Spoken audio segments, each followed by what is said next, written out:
free on that asphalt lane. 4 wide at town today, they ain't holding no chain. Gordon front back comfort, and we can get Benny. Bars and I'm beard, the sun bunch, paper is 19. 4 cars side by side in a wild friend ride, with the roar of the engines leaving all doubts behind. As the wheels spin on, chasing dreams we can't hide. That's a car life where legends never die. Welcome back, everyone, to the Four Wide Podcast once again, episode number 32. We've run out of toes, we've run out of fingers, but yet we just keep on going. And we have the return of the immortal Kent back with us, is gracing us with his presence once again. It may just be a one-episode special, and we might not see him again for 10 years, but here he is. Might be the case. You never know. You never know. It sounds like he's talking through a spoon right now, so we are. Wonderful. I'm so glad that the clarity is just peak. Yeah, just moved. My microphone is MIA. I will let y'all know when I find it. Well, thank goodness you got a fantastic editor that knows totally how to change all the audio stuff, right? Yes. Oh, yeah. Yes. It's going to be great. We also got the tomato himself with us, Mr. Malaco, with us. He's gracing us again with his presence. With a little bit more of a red face for you. So what's up, everybody? And we also got Austin's with us once again. What's going on? You know, just rocking the white bread today. I know he's called sliced bread. I've never heard anybody call him white bread before, but I think there was a guy that called him white bread in a reel or something, and now he's just known as white bread Logano, which is even worse than sliced bread. Yeah, when we were at Talladega, my wife and I were walking back to our car, and there's a guy sitting there drunk out of his mind, sitting on top of this big speaker, and he's like wanting us to sing karaoke. He's like, "Come on, white bread," because I had my Logano shirt on. I was like, "I'm good," and he tried to grab my wife's arm, and I was like, "This white bread will turn you to toast in a heartbeat." So, Oh, sick burn. That's absolutely wild. Oh. I didn't actually say that. We're here. We're present. Are we? All right. I don't know anymore. It's a Tuesday, though, so, I thought that's good. Everything wasn't real. I thought the moon wasn't real. Neither was the moon landing, because the moon's not real. Yeah. Exactly. It's just a plate in the middle of the sky. It reflects the light. JFK didn't never exist to begin with. That can't be true because he's in Black Ops 1 Zombies. That would be a totally different crazy thing, not have him in 5. Real quick, have y'all seen the movie Cars? The theory of there being religion in Cars? So I think it's in the second or third Cars movie. There's a freaking Pope car. The Pope is in the second. Second one, yeah. So that means that Jesus Christ had to exist in the Cars world. And I just think that's amazing. This is quality content. This is what the people are here for. Cars Theology 101. I'd absolutely sign up for that. Heck, I'll teach it. Let's put that together, Austin. Let's make it happen. Let's do it. Let's do it. Cars Theology. Yeah, I could quote all 3 of those movies easy right now. That's all Wesley will watch. That's it. Oh my goodness. Well, episode 32 is starting off, roaring start here, talking about theology of the Cars movie, because life is a highway. And we are going to talk about the news, because we got a few little minor news things that are going on. You heard it here on the 4 Wide Podcast last week, before anybody else mentioned it, but the 1 point that you get for the fastest lap may be altered. The rule might be altered in 2026. So your Josh Berrys that are 100 laps down and your Kyle Larsons that are just absolutely horrific on the road courses and just wreck can't come back out and just get the fastest lap just for the heck of it. That's in consideration. That's definitely not a 100% yes or no, but we mentioned that last week, and there it was in the news week. So I was like, trendsetters. So help me with this. Why? There was a time where, you get back out on the track and you're fighting for every point. No, that's still the case now. You get back out on the track and you fight for every point. What's wrong with someone in a junked up car going out there and running the fastest lap? Well, it's not necessarily that it's a junk car. It's like if they're 80 or 90 laps down, like if they take 3/4 of the race, and then you have a situation kind of like how we had in Darlington in the spring where you had Kyle Larson spin out again and then affect the outcome of that race because they had to do another restart, if you guys remember that. So You've got the idea that car is running fast. It might not be all that legal. So I think it's a just a preventive measure. I think they're trying to get it to where only cars on the lead lap can get that, was the proposal I saw. Fair. That's fair. I'd be okay with a couple laps down. I'd be fine with like 3 to 4 because, I mean, that's easy to get a lap down, especially modern day NASCAR. You have a bad pit stop or whatever, and you have like the fastest lap from lap 1. I don't see no reason to penalize that, but like put like a 20 or 30 lap buffer or something where it's like they're just not coming out there to just toss laps. But I'm glad Kent brought up that because from other people's perspective in NASCAR, they're like, I don't see a problem with the way it is now. But then you get, I know, but then you get to the point of like, you're thinking they don't have to go through tech and stuff because they're not in the top 10. They can do whatever the crap they want to the car to get it back out there and function under minimum speed. So there's all kinds of aero tricks and cool stuff that they can do, which is against the regulations, but it's also cool because it's like old school NASCAR, like the crap they used to do week in to week out, and they could get away with it. So there's two totally different arguments, and that's what we're here for. Being, the fans podcast, we like to display different perspectives. But I just wanted to mention that because Blake mentioned that earlier last week. Me and him opened with that, and then boom, here it comes up in the news. There was no penalty for the 1 in 99, but they ran in the grass during the cool down lap after St. Louis, and NASCAR looked at it, and they're trying to diagnose that with the team themselves. They're just giving them kind of a warning. And you guys might be asking, well, why do they run in the grass? Why should they penalize them for running in the grass on the cool down lap? The allegation is their cars might have been underweight, similar to like an Alex Bowman's car from the Roval, and running in the dirt might have been able to get enough mud, grass, whatever to add to the car to be able to even out the weights. So they were not penalized as of today, which Tuesday's usually the jury hammer down for most things NASCAR. So that's an interesting storyline. So definitely be watching out for that because, I mean, when it comes to road course races and whatnot with the Roval, that could be another storyline to follow. You never know. And yeah, any thoughts on that, guys? I felt that was just a weird thing that came out of nowhere. You didn't hear anything about it on the broadcast, and then boom, Twitter explodes. Yeah, I'm glad you mentioned it in our group chat that we have. And so looking at it, I mean, it's kind of odd because it looks like it was more than just accidentally running off on the side, right? It definitely looked intentional. So yeah, I mean, it does kind of make you wonder why, but hopefully this will be it on it, and you won't hear much about it going forward because they don't need any more wild things like that going on. I heard about this, but I wasn't 100% sure what they were talking about.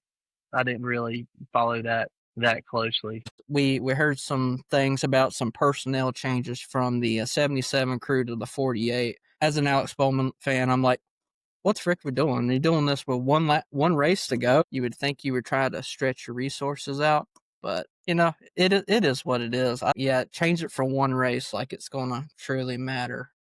Now, I'll probably bite my tongue if he somehow makes it in, but I mean, Bowman's pretty much got to win, though, right? I mean, just about. That or like multiple people that's above the cut line have to just absolutely pull a Joey Logano and Matt Kenseth. Yeah. I will say this. If I could go back in time and tell Kent from 5 weeks ago one thing, it would be, don't worry about all these road courses that SVT's winning. It ain't going to matter because in the first round, he has to survive 3 ovals, and Lord knows he can't do that. So, golly. It's crazy, though, because he was in the top 15 for a lot of that race, and he was also in the top 15 for Darlington, too. And then he had just a horrible strategy call on their call for Darlington. Yeah, that was awful. Like, they kept him out forever on that last stop. And I feel like he's not completely out of it either. I mean, 15 points back, but if you look at the ones who are in without, barring a victory from one of these four, I think what you got is what you got going into this week. I just knowing who runs well at Bristol, but I did not think that SVG or Alex Bowman would be going out in the first round. That's for sure. You never know. Some people can get dumpstered this weekend because everybody knows it's Bristol. I mean, I think if anybody of those bottom four can win, it's definitely Bowman being in Hendrick equipment, right? And I think what Austin Dillon's only 10 or 11 points out.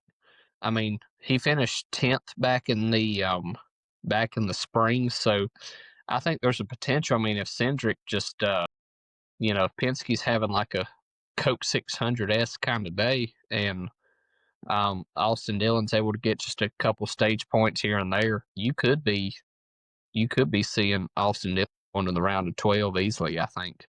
Well, I mean, Ford, I think, has led 3 laps since the playoffs have started. Like, Ford has done horrible, and it doesn't look very good for them either going into Bristol, which is heavy Denny Hamlin territory, heavy Kyle Larson territory. Chevys and Toyotas in general run really well at Bristol. But there was some stat, it was like Toyota's led hundreds of laps since the beginning of the playoffs, and then Chevy's led some, and then Ford has just led like 3 or 4 laps since the playoffs started. It's the playoff situation.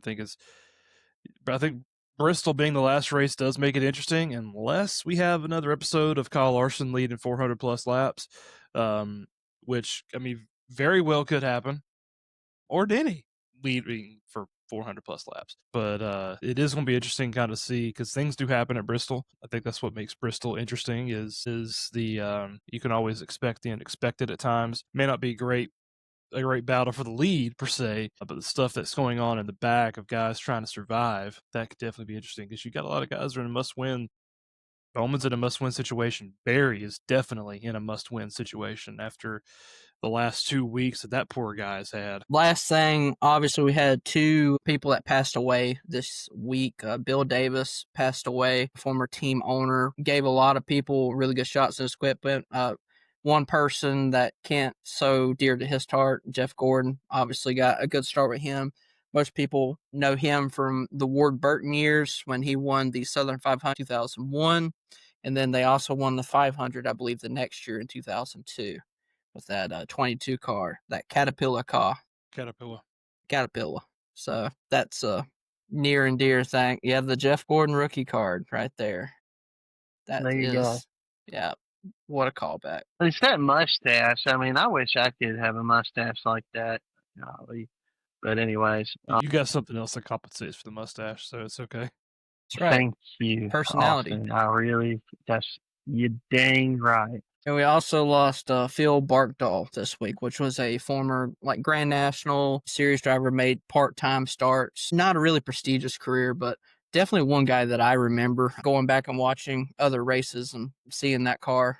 He was also known as a really good personality in the garage, very funny, very captivating, just makes jokes all the time, similar to an Austin here.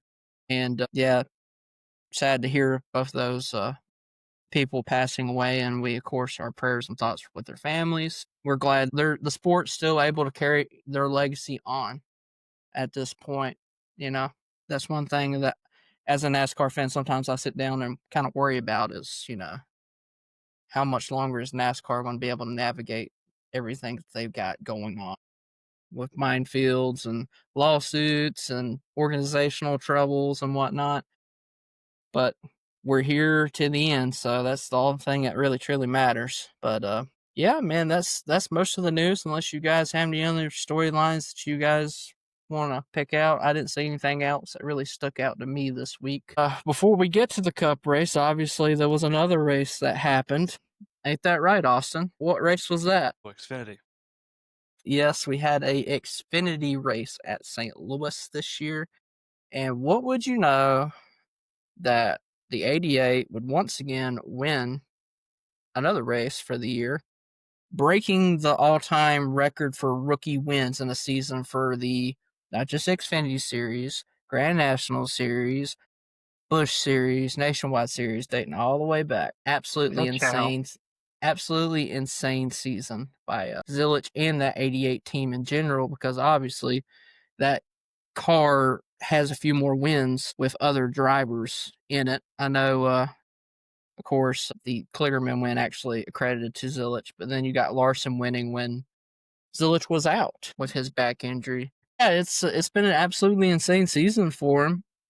I think the main thing that stuck out to me is just the continued dominance from JRM. I mean, was it you had the hot take? You said that you think Zilich is going to win the next at least 4 more races before the season's out.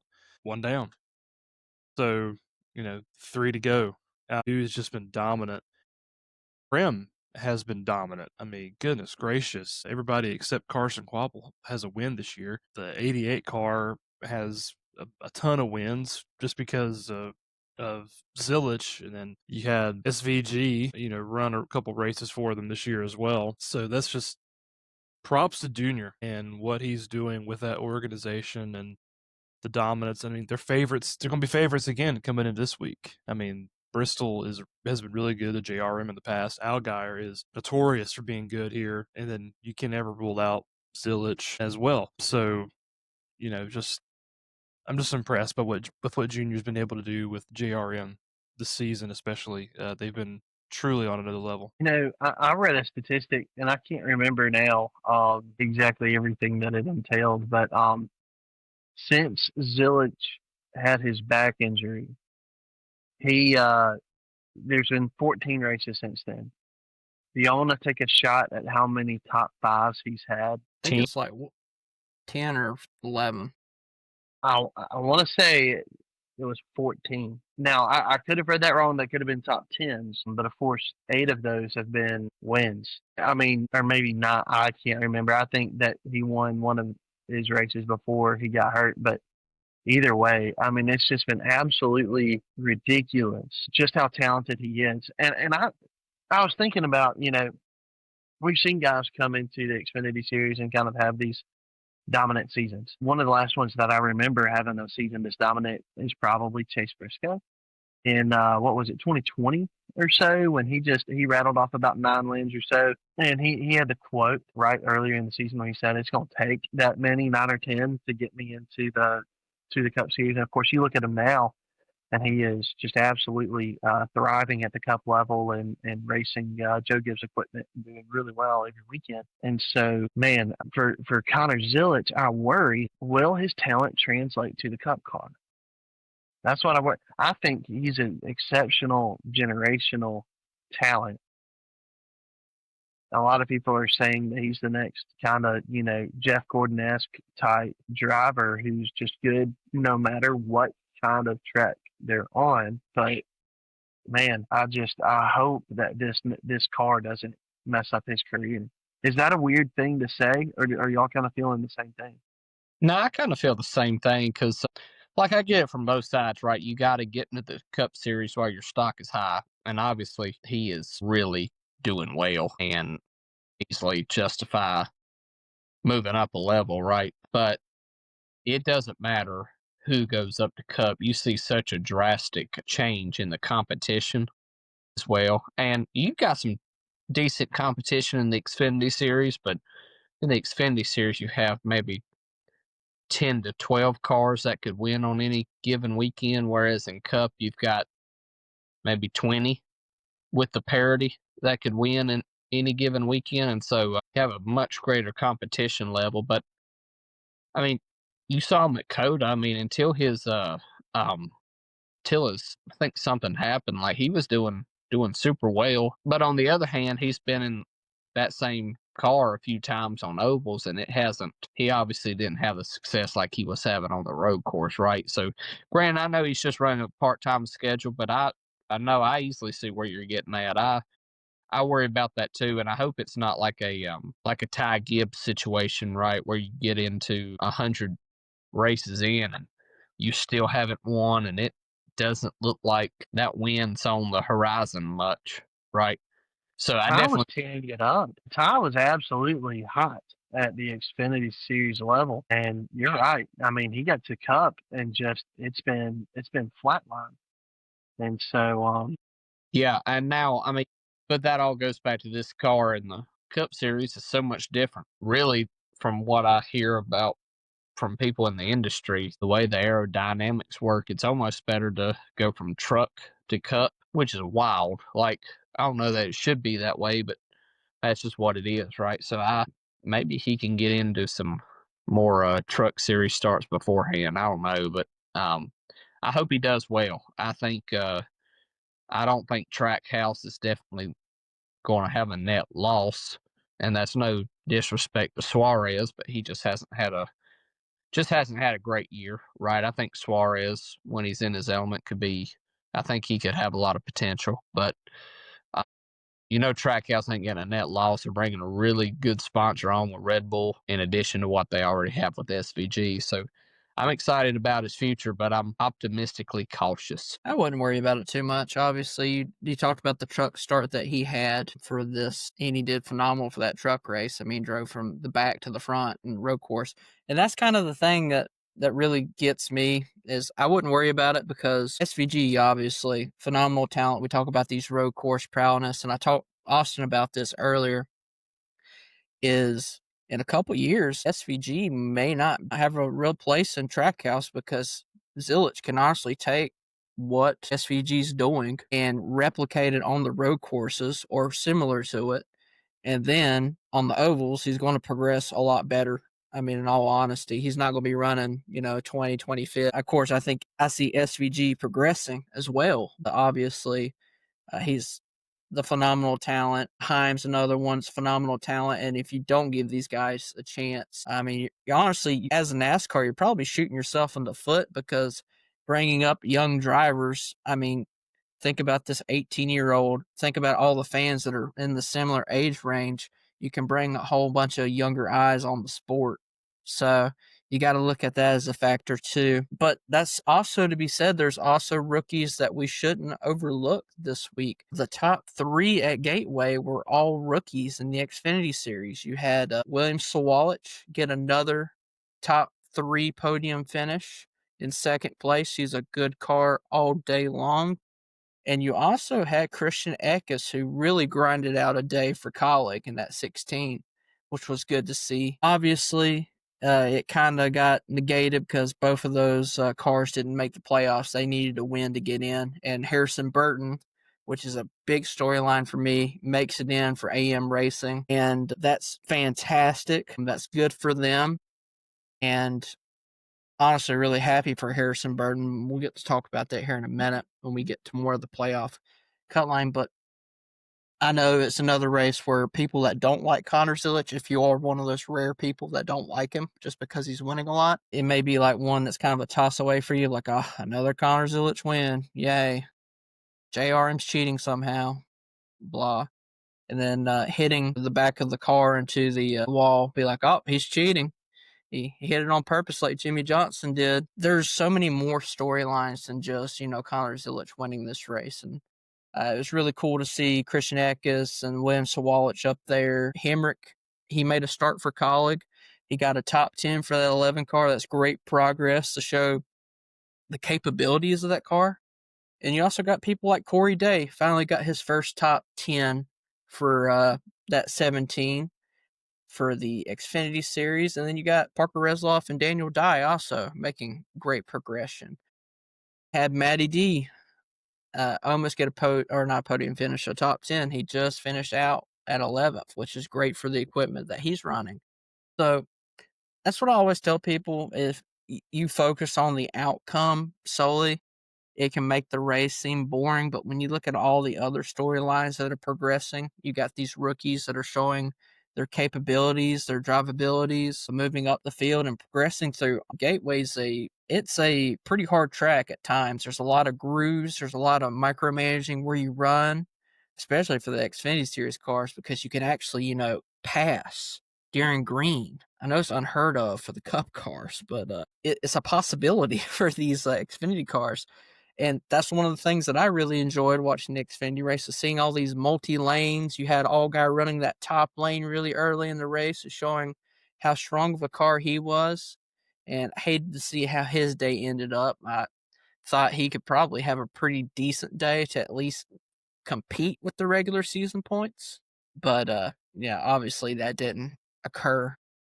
I have two. Obviously, Harrison Burton, and I'll talk about that. I think with Sawalich, it's been good to see, and I'll piggyback off what you said, Cole. You remember at the beginning of the year, you're looking at JGR's Xfinity lineup, and you're like, boy, this is taking a downgrade, right? But now I think Sawalich, he's finishing second, and it's not like he's finishing second to bad people. I mean, he's running up there with Connor Zilich, right? And so I think he's starting to take away a little bit of that JGR Xfinity stigma almost. Like, obviously, they had good cars with Almirola all year, but overall, it was like, I don't know about this. So I'm happy for that Xfinity program overall. It seems like he's starting to come into his niche a little bit. But yeah, with Harrison Burton, when AM Racing, man, like, you look a couple years ago, you see that this team has a lot of potential. Where Brett Moffitt ran the season for him, and they were a bubble team, but I can't remember. I don't think they got in that year. I could be wrong, but then last year they're 30th point, and it's like, yeah, something's not clicking. And so to have Harrison come back down to the Xfinity Series after having that awesome 100th win for the Wood brothers. And you know that Harrison's a good driver. Like, you saw it back in 2020, gets in a JGR car, wins like 4 races right out of the bat. Next year, has some really good runs here and there. And so, he's got a lot of talent. And you know that his Cup stint, it just didn't mesh with the equipment he was in. But also some of it might have been just some of his inexperience in the Cup Series making that leap. So the fact that he came back down to a team that ran 30th or so in the points last year, I feel like that season's been redeemed, obviously, for them, and I can't imagine how big of a pick-me-up it is to them. Like, for the guys who were working in a deep toil last year, some of those same guys who are working this year, I'm sure it's super, super rewarding. And honestly, I think it's good for the sport when a guy with the last name Burton is doing well, and I think he can play a decent underdog factor going into the playoffs. I hope he can get a win. I think that would be awesome. I mean, realistically, is he a championship contender? I don't think so. But the fact that he made it in that car and he didn't really have like a sexy year, if you will, he just did consistent runs. And if he had a 15th place car, he got a 12th out of it. If he had a 10th place car, he would get a 9th or an 8th out of it. And just consistent runs, and showed it was good enough to make the playoffs. And so super, super happy for him. Think it's good for the sport. And I hope he does well. I hope he can get that program to where he can contend for wins on a regular basis. And on the flip side of that coin, obviously, where one Burton prevailed, the other one had to suffer. Jeb Burton got eliminated. I mean, he could have had a chance. It was a pretty big gap. He was going to have to do some pretty crazy stuff, but obviously he had a wreck and that eliminated his chances of doing it. And I hate that because they were doing really well for that team too. That was a really good year for that team. That's something that you wouldn't necessarily expect for them competing, especially against colleague cars. That's pretty wild. Well, and I think I kind of compare Jeb Burton's season to Chris Buescher's last year. Buescher and Larson. Buescher missed the playoffs, if you think about it, by 1/1000th of a second. If you remember going back to Talladega this year, it looks like there was one angle where you could have convinced me that, and I think you could convince a lot of people, Jeb Burton won that race when the caution was thrown. Turns out Austin Hill won it, but man, he was close.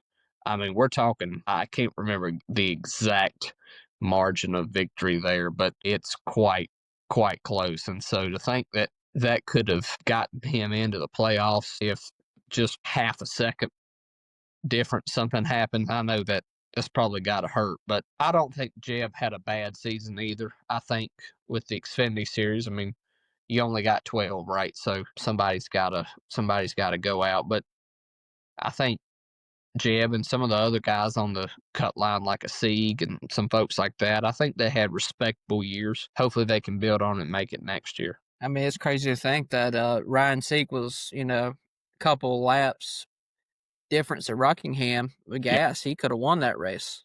For sure. He could have already clinched himself into the playoffs, which is pretty wild to see. I'm going to give you the recap of the Xfinity Series here with the last little bit of points. Obviously, Zilich with the regular season championship has got a pretty good, decent gap. He's got 59 points right off the top. Allgaier is second seated with 30 points. And then you get to honestly, anybody past that's not that much of a gap. You got Mayer with only 11. Jesse Love with 8. Brendan Jones with 8. Sammy Smith with 4. Sanchez with only 1 point, and Gray is literally 0. No points. Quapple was also at 0, so you could view them as tied. Sheldon Creed, -2. Harrison Burton's only -3 out. And you also got Austin Hill at -5 due to his blundering that we talked about it before. I won't revisit it too much, but that one mistake cost him being from probably he should be third in points, third or fourth. Him or Mayer should be seated up that high, and now he's sitting at the bottom. So obviously there's a lot of storylines. Zilich is probably your number one guy. You can make the whole argument that he could win as many races as Kyle Busch won and still not win the championship because Allgaier is fantastic at Phoenix. But I mean, there's a lot of names here that I could see just making a run. I mean, in all honesty, Mayer's had a super consistent year. I don't know if he is championship caliber when it comes to getting to Phoenix, but a lot of these races that are coming up are very much in Sam Mayer's wheelhouse too. So, especially the Roval, remember last year, but he'll have to compete with obviously the Xfinity Series regular season champion Zilich there. Well, I think he had a truck win at Bristol, I believe. Maybe 1 or 2. So even going into this weekend, definitely don't count him out. Austin, who's one driver out of the top 12 in points here that you would say to watch out for? Obviously, we know Allgaier and Zilich, but really the bottom part of the top 10 there from 3rd to 12th. Who's one guy that you're like, I could see them making a deep run. They could get hot at the right time. They're consistent enough. What's that name for you? Taylor Gray. Okay. Guy that's been fairly consistent throughout the year. I think he's 8th in points right now. Hasn't won a race this year. Come close, really close. He's a guy I'm rooting for. I don't know if it's just me rooting for him or me, actually thinking he stands a chance, but he's a guy I want to see do well in that 54 car there for Gibbs. And I guess you can't count out Carson Quapple either, because he is a JRM equipment, and you got to think he's due for a win. But we'll see. But for me, Taylor Gray. Okay, I think that's a really good option there. What about you, Blake? Who's the guy that stands out in your mind of these 3rd through 12th?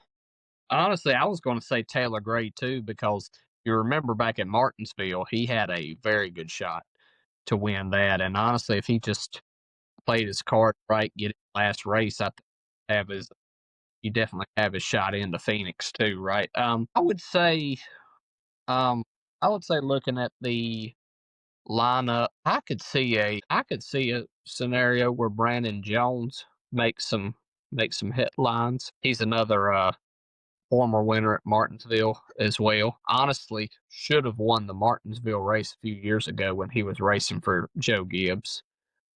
So has some really good finishes. I mean, Darlington was last week, and we've always said that bad drivers don't win at Darlington.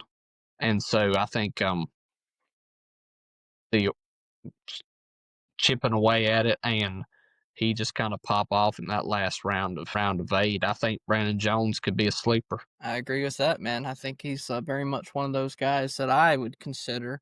What about you, Kent? Is there anybody in that top that's not in the top 2 of Allgaier and Zilich that carry a lot of name that you're watching for in the playoffs? I'll be honest with you. I look at it and I just don't see anyone who I think is going to actually really be able to put up a fight. But you're not asking about who is going to have the best stretch of races here at the end. You're just asking, honestly, who's going to be third or fourth best and then have the best shot at Phoenix. And if you're asking that, I think it's Sam Mayer. And I know it's easy to just pull the guy who's third in points, right? Because you say, all right, third through 12th, well, give me third, right? But at the same time, he's the only one that I think I would really trust to actually go out there and compete with an Allgaier or with a Zilich at Phoenix. And I believe that he's going to be in that round of four.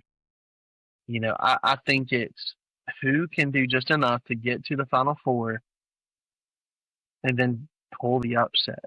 I mean, it's going to take a David knocking off Goliath scenario for any of these guys to get it done. Yeah, I mean, give me someone like Mayer or maybe Jones pulling an upset at Phoenix. If it's going to be someone other than Allgaier or Zilich, I think it's Mayer or Jones pulling the upset. I'm probably going to go with, and that's Austin Hill, because he's got 14 top 10s this year, 11 top 5s, 3 wins on the season. And you think 25 out of 14 races, that's a pretty good percentage. And that's pretty consistent on most tracks. So that would be someone that I would probably put. Of course, he's at a points gap now, but I mean, he could very much That's win not a Bristol. big one. He could Yeah, honestly he could. win Bristol right off the gate and just negate everything.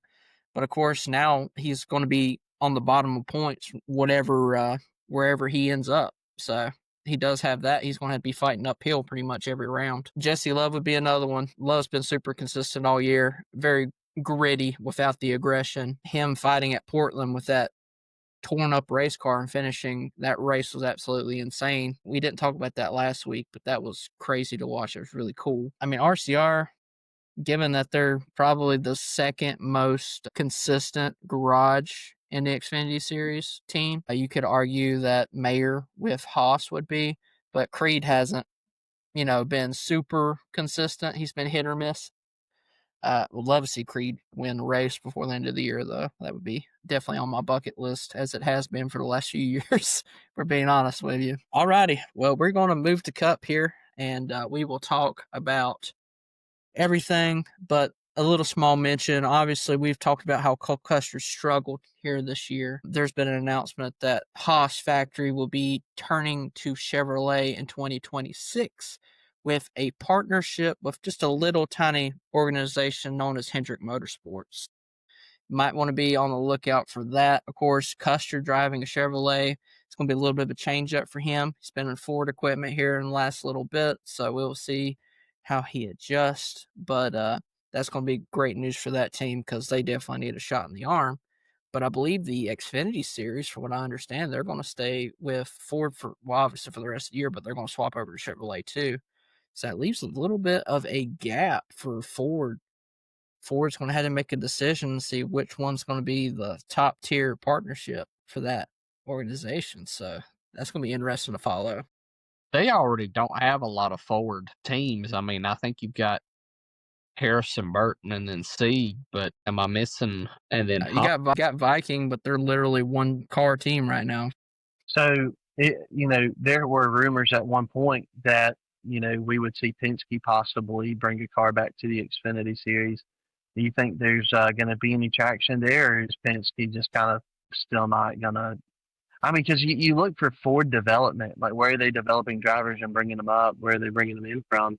And they just, they're not really going to have that anymore. I mean, maybe in the Truck Series, but even then, there's just not really. I mean, where's Penske going to look for their next? I mean, Joey's getting old. I'm just kidding. But where does Penske, where does RFK, where are they looking for their next drivers to come? It ain't the Xfinity Series. I mean, not enough. I mean, yeah, no, not for. I mean, you're right. Children of their employees. Keelan Harvick. That's definitely a guy on the pipeline. I mean, you got to be looking at the Cars Tour at this point. All honesty.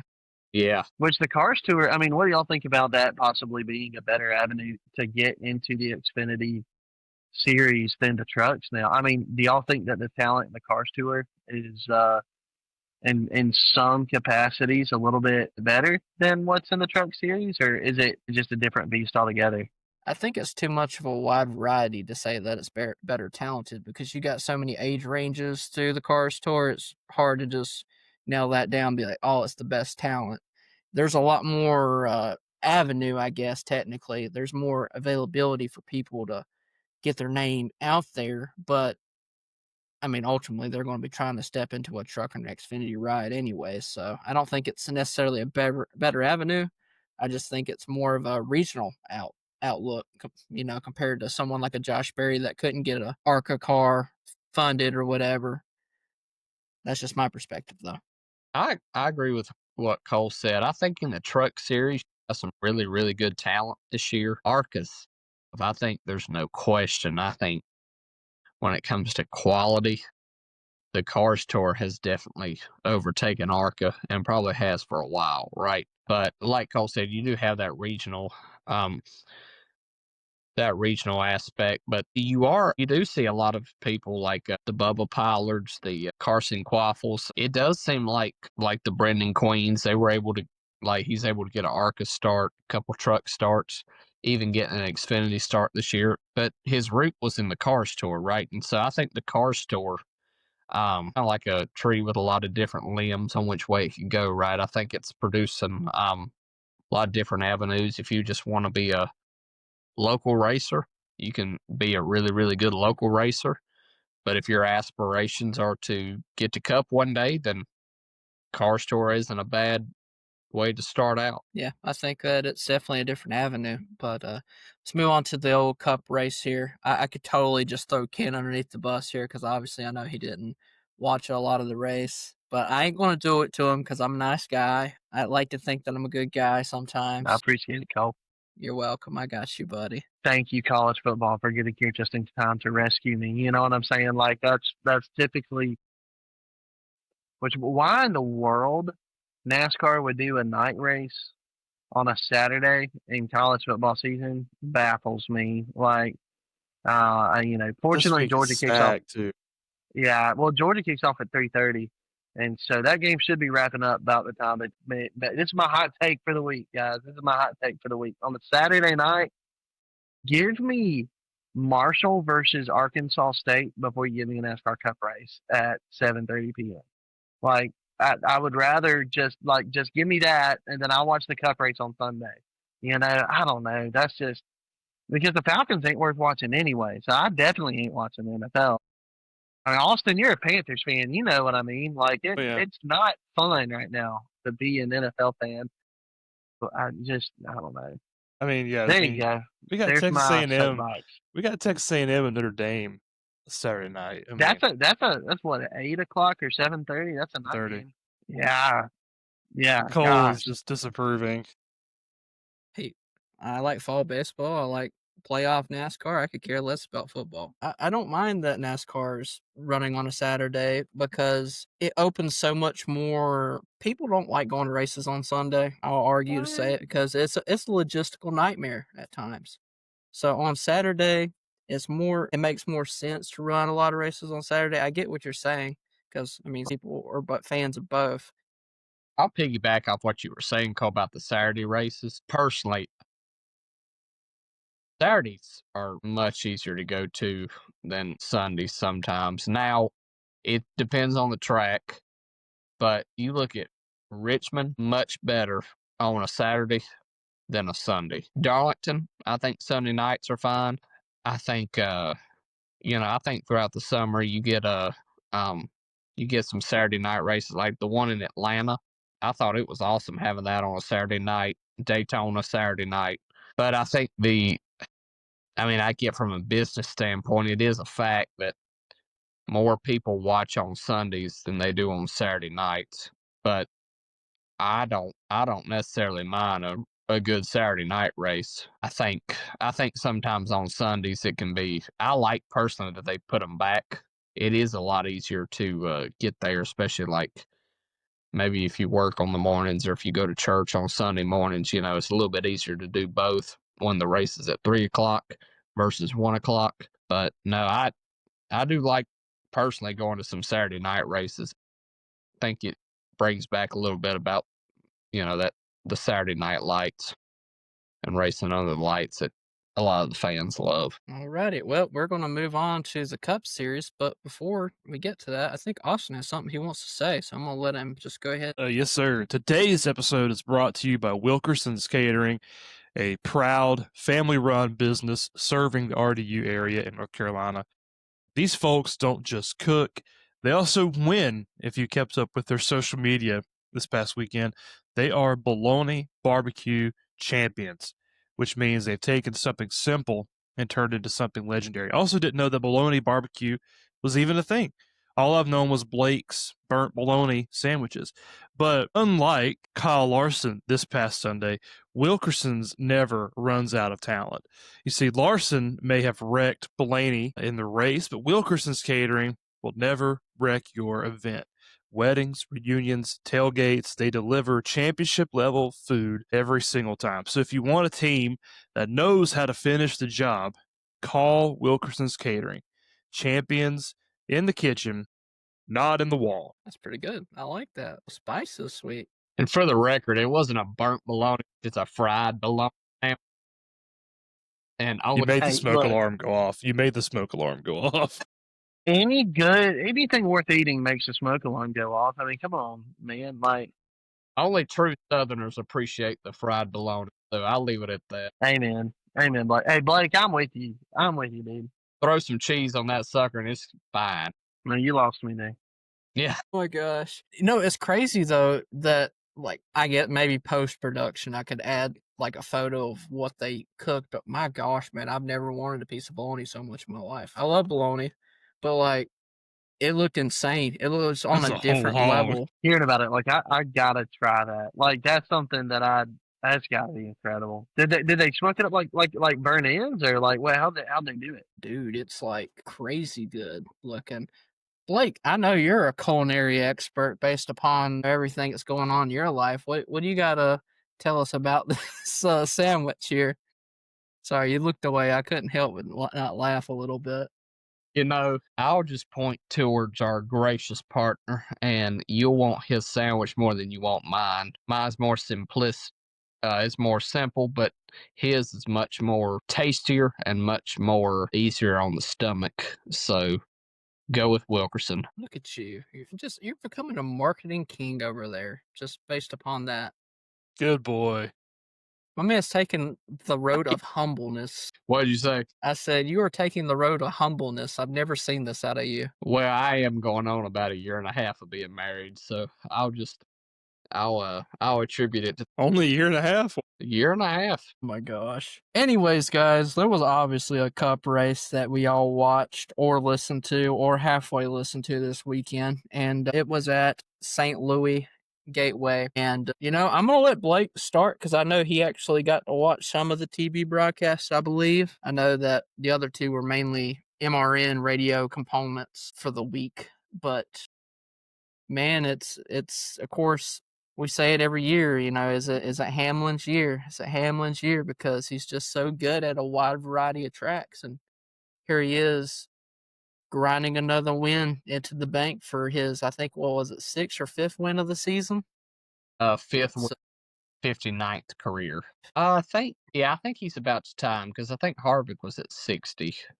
You might have to. So, But no, when it comes to the race, I mean, Hamlin is obviously continuing to solidify his legacy, but I thought the race at first, I thought it was a really good race starting out. I mean, you had the cautions were happening at opportune times to where some pit strategy made it super, super interesting, and you didn't have just one single guy out front there for a little bit. You had some different strategies.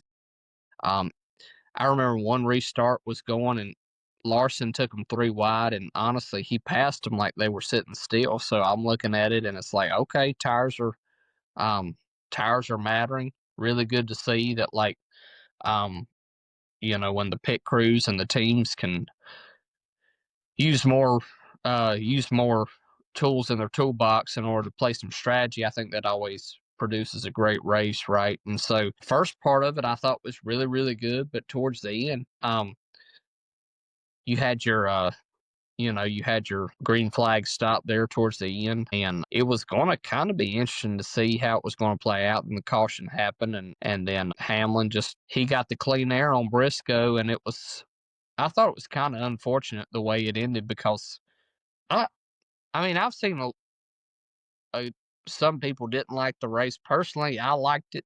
I thought it was I think it was more than just an okay race. I thought it was a pretty decent race because you did have a lot of comers and goers, a lot of tire strategy going on at first. But I think uh, I think if the race would have ended the way it started, I think it would have been a hit more with the fans, right? But Hamlin just set sail there at the end, and especially in the second half of that race, he was just ran a perfect race, and there's no arguing with it. And he just did well. And you see Toyota, they are going to be a force to be reckoned with, especially Briscoe and Hamlin going in, because Briscoe's domination last week, and Briscoe's just chipping away top threes, top twos, top fives. Even you see a guy who posts like if it were the old Winston Cup standings right now, Briscoe's already made it up to second, even in that. So he's getting really consistent, and you're starting to see a lot of storylines like, all right, Briscoe,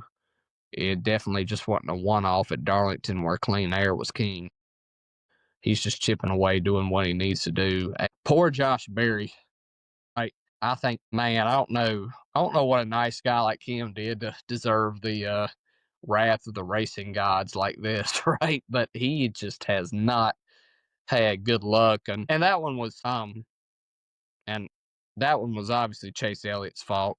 He even said after the race he felt terrible, didn't mean to get into him, but just has been product of a tough turn at turn 2 at Darlington, and then gets into the wall and gets spun at Gateway, and lots of storylines coming out of it. So I didn't hate the race. I thought it was pretty decent. I was really entertained the first half of that race. Yeah, it's just the other half was just filled of what we've seen majority of the year, and it's just no passing, not even for the lead, just no passing for majority of the race, unless you have just an absolutely bad fast car. But then you have cars like Christopher Bell that look like they were going to be class of the field, and he can't even pass for third, fourth, fifth. He ended up finishing seventh, probably the best overall handling and speed car. I'd be interested to see the person that does the graphic every week that talks about if Arrow wasn't included, who would have won the race. I'd imagine Christopher Bell's probably the guy. Him or Briscoe, one of the two, because they were both really fast. And he was coming up, of course, through the field towards the end because he got bedonked by Larson into the wall. And we'll talk about that here in a little bit. But yeah, it's just the passing, man. We're going to complain about it every week. I try not to, but it was more evident this week than most, especially when you're watching Larson and Blaney fight for position. And it's pretty clear that Larson may not been better, handling wise, but it seemed like he had more speed for sure at that point in the race, and they couldn't pass Blaney. And then you had Blaney later in the race where he couldn't pass anybody once he got into that top 5. So it's tough to watch for that because you want the best car on the racetrack to win.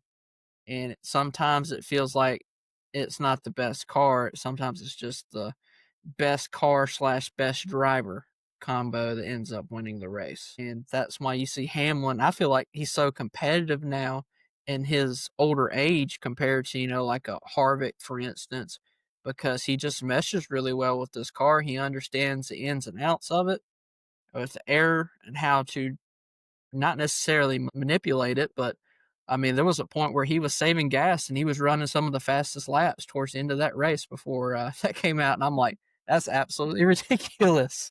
Well, these races have been won on Saturdays the past couple days, or excuse me, the past couple races, right? Because Briscoe starts on the front row, Darlington.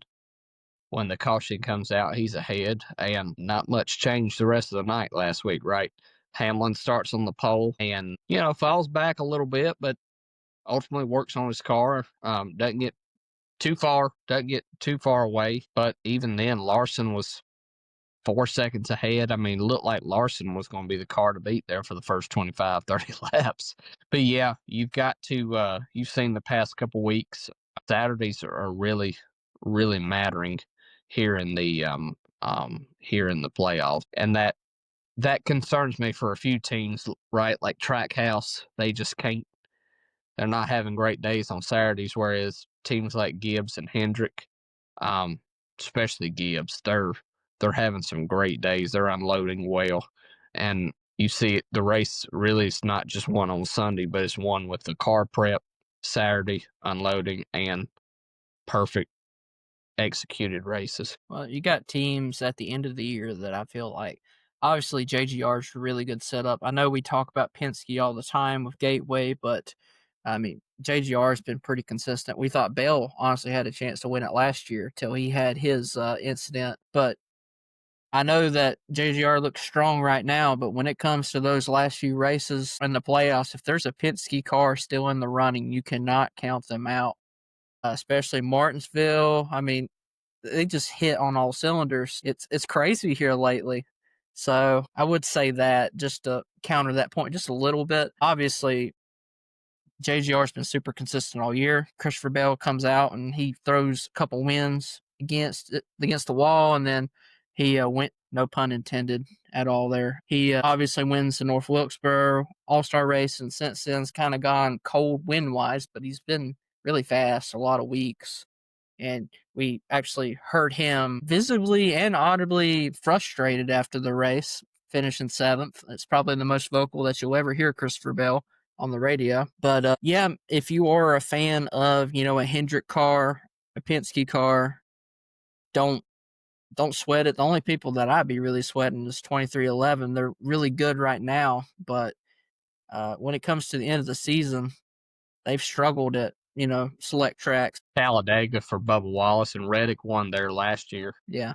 So, I mean, there's a shot that they can make it, but still, that'd be more the team that I would worry about. If you're a main 3 team here, I wouldn't be sweating too much. Now, if you're a driver fan, like an Alex Bowman fan, I mean, there's a lot to be sweating. A Cindric fan being on the cut line, but if you're just an overall, like, the way that you pull for NASCAR is if you pull for the whole team, because there's people out there that like that. The only team, well, Trackhouse too, I guess. I think Trackhouse is probably the most in the danger zone, because Ross is consistent sometimes, but he's also inconsistent at certain racetracks, especially towards the end of that run. So, Austin, man, I know you've been on mute for a little bit. Let's throw you in here. What's some storylines that you would like to talk about when it comes to the Cup race? Obviously, you got to listen to the radio version, so you didn't get to see, but you got to hear a different version.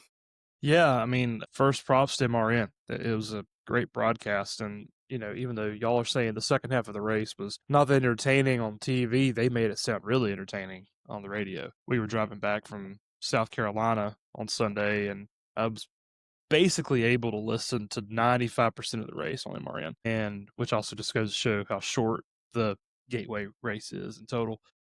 But the number one thing that I think I took away from the race, it's something they highlighted a great deal, was a lot of cars were on different strategies. That's how Joey ended up getting into the top 5. Joey had a different strategy. Paul Wolf rolled the dice there, second stage, got Joey on a different strategy because Joey was not doing well. He was towards the tail end of the field. He was, 14th, I think, hanging around 14th at certain points, and then he made that pit call. Paul Wolf made that pit call, and then Joey began to work his way up, and that's how he was able to get that top 5 finish, and was even in contention for a top 3 at a certain point during the race. So that is something that MRN highlighted a lot, was the pit strategies, the fuel strategies. Several guys made the gamble of taking 2 tires instead of 4, since the tire wear didn't seem to be that important, at least the first half of the race. So that was what I noticed. I mean, obviously, fuel strategy kind of plays into effect. We saw that last year at Gateway with Blaney running out of fuel on the last lap, but it was really cool kind of seeing teams kind of take a gamble with some tires, 2 tires here, 4 tires there. that was my main takeaway. There was a lot more strategy that played into this race than I remember from the past several races there. And then on the last pit stop, you actually had Hamlin take 4 tires instead of 2 when it was a caution. And then other people took 2, and then of course Hamlin won the race. So it was like, well, was 4 tires actually worth it? Was 2 tires not really worth it? But it just seemed like, honestly, there was so much strategy, and even throughout the ending of the race, you had like a person like a Bowman who was on a different strategy than everybody else, and they were just like, "Hey, stay in front of Keselowski," and he did that. And of course, he sped on pit road due to his equipment not be set up, his speedometer was not set up the right way, or he just overjudged it. But yeah, it was a lot of different strategies that made the race semi-interesting, but there's a reason why it only got a 58% on the Gluck poll, was because it was just semi-interesting. It wasn't fully insightful interesting. Yeah, it was definitely, it was something to watch, but it was nothing crazy. There was not a bunch of big storylines that you see at other racetracks, but I mean, that's kind of what you expect when you come to a racetrack like Gateway. Last year with Blaney running out of fuel, that was kind of the big storyline coming out of that race. What about you, Kent? Obviously, I know you got to listen to just a little bit of the race, but I still want to throw it your way. I know there's still some serious things that we've not talked about, so you could probably just easily transition over to one of the big storylines that happened from the race. Yeah, with the end of the race, well, I'll put it this way: I kept up with the race for the most part just through the NASCAR app, and I had a lot going on Sunday, so unfortunately wasn't able to watch it. But just looking at the NASCAR app, I just following William Byron, because I'll look and I'll see where he is on any given green flag ground and that sort of thing. And then as I started to see where the cautions were falling, and then how he would kind of drop back and then work his way back up, as I just kind of figured there was a lot of tire wear and a lot of tire strategy at play. And so to kind of hear that was the case makes me feel really smart for noticing that just by looking at the app. But there at the end, I heard a few things on the radio, and it sounded like it was going to come down to possibly, who was it, Keselowski, that was going to be restarting on the front row, but he wasn't sure if he was going to have enough gas, that sort of thing. And so, but Hamlin, with the fresher tires, just being able to kind of drive off with it. I heard a lot, and it sounds like y'all are alluding to it. I heard a lot about aero blocking, and I also saw a lot about Kyle Larson really just absolutely running over the 12 car. To keep us from beating the crap out of this dead horse with the aero blocking, we all know it's a problem. We all want it to go away. Let's talk about Kyle Larson for a second. What has been up with him since Indianapolis? It's like you don't have it anymore. He went from, in 2021, it was like he's going to win every single race. Now it's like, man, can he even, I don't know, can he just get through a race without wrecking somebody or spinning or something? I don't know. Is it bad luck? Is he in a rut? What? I don't know. What in y'all's opinion? Because we're ready at the beginning of the season. I even think that we would say, yeah, Larson, he's the most talented guy out there. Do we put that up for debate now? Do we say no? Probably not. Or is he still the most talented guy, but he's just kind of struggling? I'd say he's still talented, obviously. I just think a lot of the tracks that we've been running aren't necessarily in, for one, Hendrick's wheelhouse, and two, his wheelhouse. Because you think about it, over the last several races, Hendrick in general has kind of been struggling. You could admit that as a Byron fan. Even Byron hasn't been having the best races here as of late. Ace has been kind of meh. They kind of started off the season really strong, and as we've gone through the summer break into the playoffs, they've kind of really been struggling. I just think a lot of it is just these are tracks that Kyle and Hendrick just aren't really that great at. Practice, they were hyping Larson up. They're like, oh man, he's got starting top five, watch out. And watch out if you're in the back, if you're Brian Blaney. But he didn't do anything with it. But I think we're going to see them start to kind of turn it up a bit more, Hendrick, because for one, they really come alive during this time of year to the playoffs, and also Bristol is one of their best tracks, right? Especially if you're a Larson. That I think for Kyle Larson, he needs this. He needs Bristol. He needs a good race here to turn it up and to have a good finish, even a win, maybe, because man, they just have not been hitting on much the last couple of weeks. But I think if there's any week for them to turn it around, I think this is the week. Come on, let's let our regional Larson correspondent Blake talk here.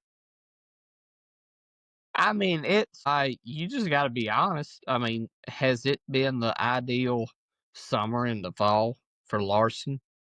Not at all. He's had some good finishes here and there, but it's not been hey, you can count on a Larson top 5 or necessarily a Larson top 10.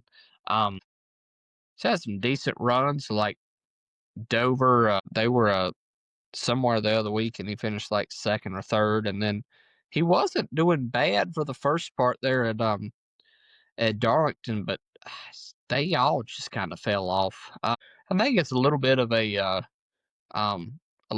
Hendrick thing. I also think that you've also had some other people in the field rise up and get a little better too. Like you look at the legacy cars, for example, they've gotten much better.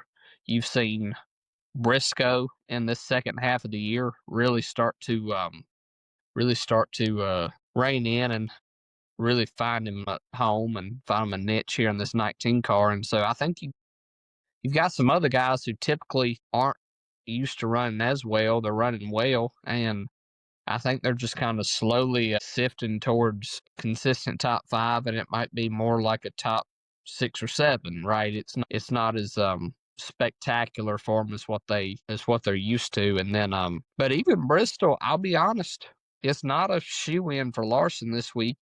A lot of different factors. We'll talk about that a little bit later. But I mean, you look at Richmond.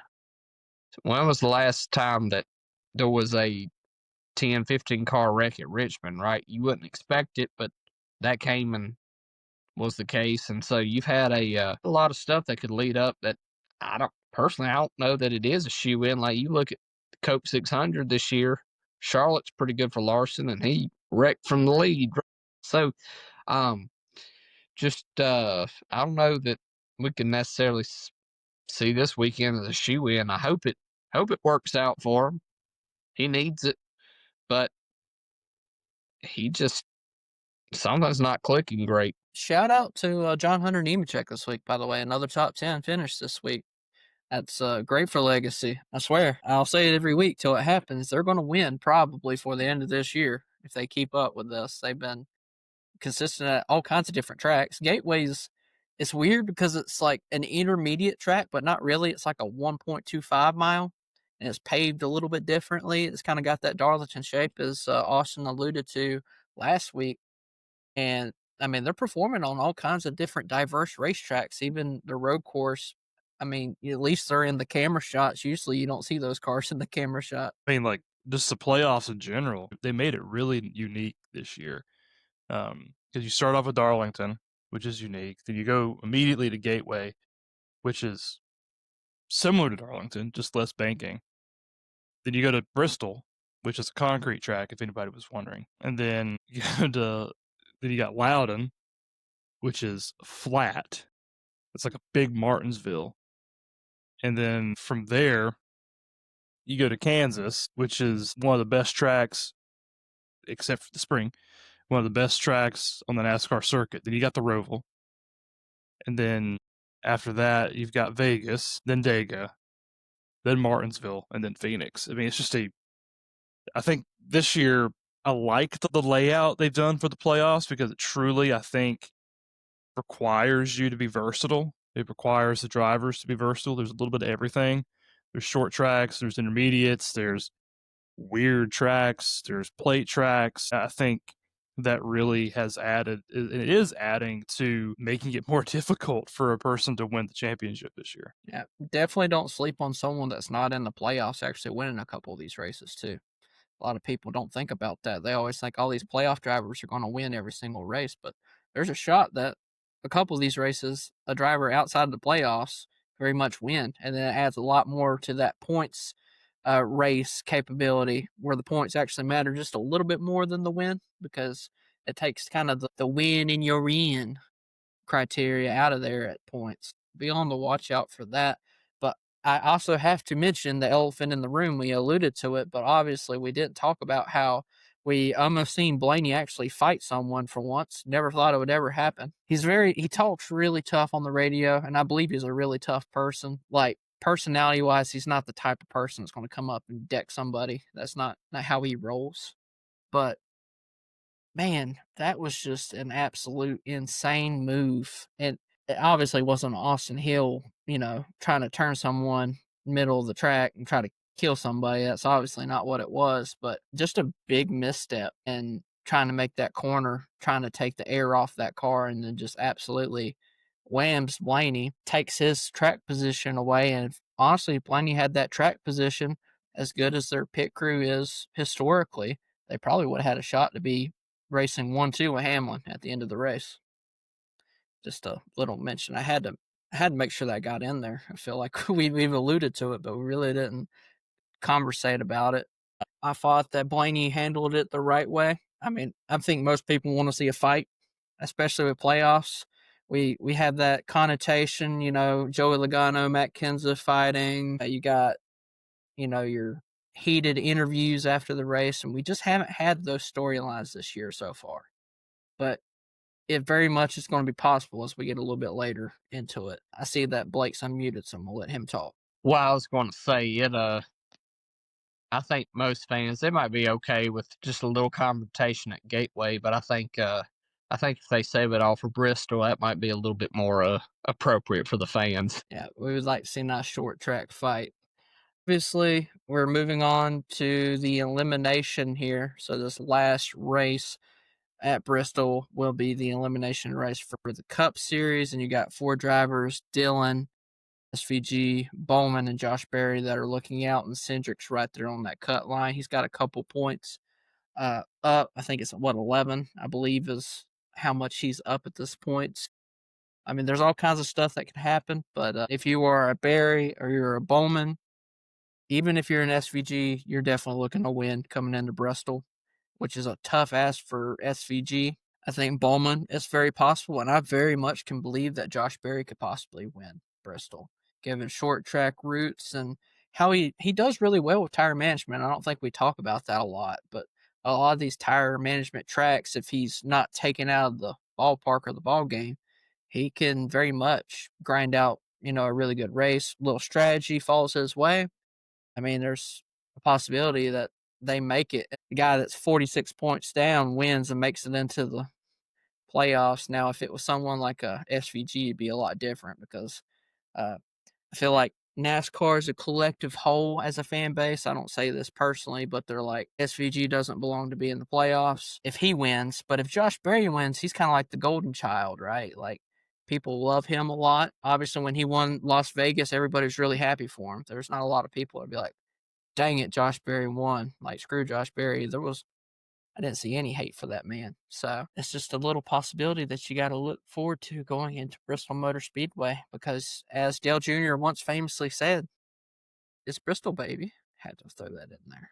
Alrighty. If you guys are cool with it, we're going to move on to the series that are running this week, and all 4 series, if you include ARCA, will be running this weekend. We were actually going to be on Brayton Lester's car for Bristol this week, so that's fun. You can find us on the car at some point. Pull out your binoculars, you might be able to see us, and we may or may not have Brayton on the podcast next week. I'm not going to make any promises, but I'm going to see if my associate here can pull some strings for us in the purple shirt.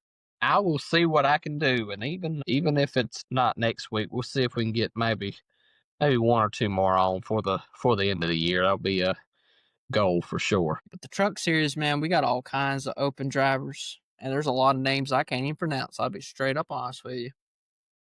Number 1 are Brent Cruz. That's a name that I can pronounce 100%.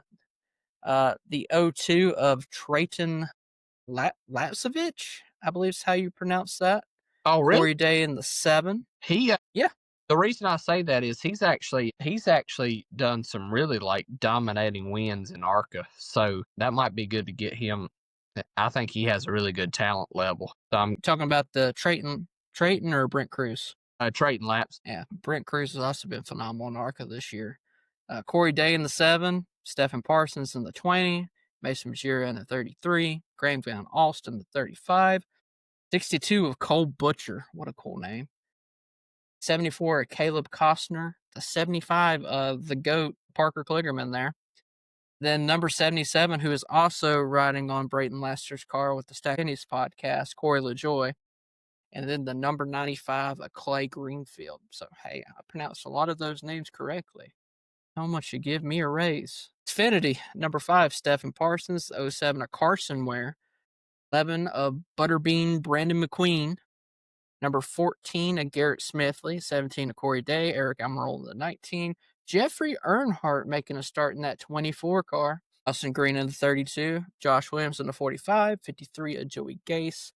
Number 70, a Leland Honeyman. And then the number 91 of Josh Bilicki. And then with Cup, we got the stereotypical charter lawsuit teams, along with Chad Fincham, Blake's long lost relative with 1 or 2 letters that's mixed up in his name, and then the 67 of Corey Heim. So a lot of names here that I had to go through. I'm glad I didn't run out of breath. You know, it's the cool thing that we get the return of Kent coming into Bristol, because Bristol has such a prestigious history with NASCAR. There's so many moments, one portion.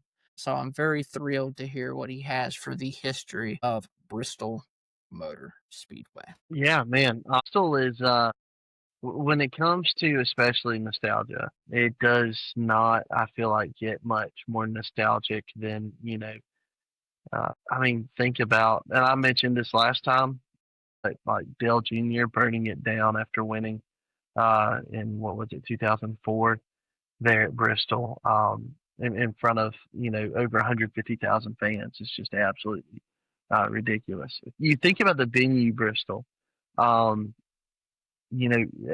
racetrack that is completely closed in by stands. Just absolutely incredible. Of course, the seating capacity has gone down from what it once was, not because they tore any bleachers down, but like many racetracks have done. Some seating that gets replaced with tables or other things, and you have some seating that gets taken out, right? And I think that they have a something like a bar or something, where you're able to kind of stand there in turns 1 and 2 and kind of watch the race from there. Maybe it's 3 and 4, I can't remember, but it's just really cool.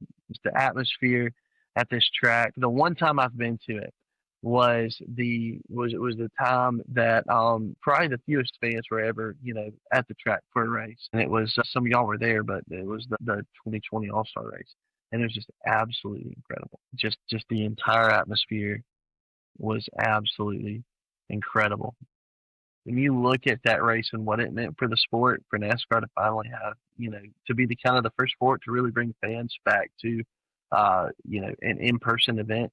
And then for NASCAR's most popular driver to go out and win it. It was a big night for sure for NASCAR. But yeah, Bristol, it wasn't always concrete, but it is now. It was at one point asphalt. And I'm going to be honest with you, I'm missing the date that it was resurfaced. But I do know that when they resurfaced it, they actually that's when it was made steeper. But yeah, I mean, just the slickness that comes from the cement just leads to some awesome moments. It's been described as putting fighter jets in a Coliseum, and it's just absolutely incredible to watch, to think about what these drivers are trying to do to keep not just from running into each other, but to actually make progress, get past other drivers and to get ahead. But anyways, no, this track has been around 1961. Was one point actually originally was Bristol International Raceway, and then it was Bristol International Speedway for a while, and then now, of course, famously known as Bristol Motor Speedway. Just an absolute incredible venue to go and watch just about any sporting event you can imagine it. The Braves and Reds had a game there not too long ago. The only trophy that the Braves will win this season, unfortunately. And we get our little participation trophy. That's it.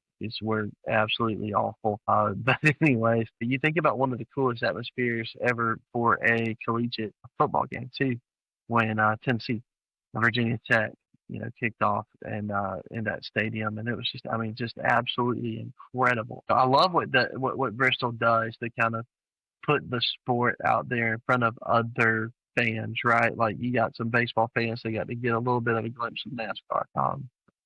And the same for college football back in the day. It'll be cool to see kind of what they do next. But they get creative at Bristol, put the dirt on the track there for a while for the spring race to try to do something to get fans back in attendance at that race. But being that track that NASCAR is a physical sport. And this is one of those tracks that shows that it's a physical sport.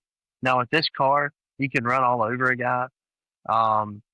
And they can save it and they can stay in front of you just because they can gear down from fifth to third and they'll be all right. But it's just still one of those tracks. I mean, I think of the Gordon bump and runs on runs on Rusty Wallace, right? He did that once in the Rainbow Warrior car. He did that once in the Flames car. But one of the biggest moments to happen at this racetrack that gets brought up every single year that NASCAR goes to Bristol is y'all finish this statement. I didn't mean to wreck them. Just meant to rattle his cage a little bit. That's right. Just meant to rattle his cage. As Dale Earnhardt absolutely destroys Terry Labonte on the last lap of that race. Have y'all ever heard Terry Labonte talk about what he was going to do to Dale Earnhardt on the cool down lap?